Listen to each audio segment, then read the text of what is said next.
We get a lot of questions about self-cleaning pools. We're here to do a leak detection, show you exactly how we do it on a self-cleaning pool.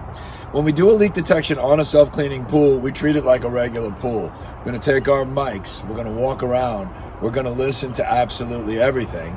The only difference is we're going to take our mics and we're going to drop them over the floor heads. On this particular pool, we have a major leak. We're going to let you hear what that sounds like. We're going to treat the spa jets just like that, and what we're going to do is we're going to static test them so you can see the guys reaching over.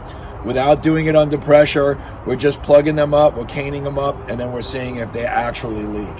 When we drop our mic in the pool, just remember, a self-cleaning floor head, they're usually down on the floor. They're usually under more pressure than something up higher. So when they make sounds, they make really loud sounds when they actually leak. Check this one out that we found out in the deep end. Hear what that leak actually sounds like. So now people also ask us, why do we charge a lot more money when we do a self-cleaning pool? And the reason is there's a lot more plumbing going on. Now, it's not always this easy, no. Sometimes you have to figure out which zones come to which area of the diverter, which pipe runs into which splits, what pipe runs into what. And again, it makes it a little more complicated. It's very rare that we have to pressure up these self-cleaning heads.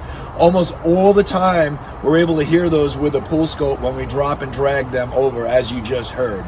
Again, so why we charge more money is because it's a more complicated pool, but they're just as easy to find when you're using the mics that actually go in the pool. For more information, visit LeakTronics.com and always check out our YouTube channel.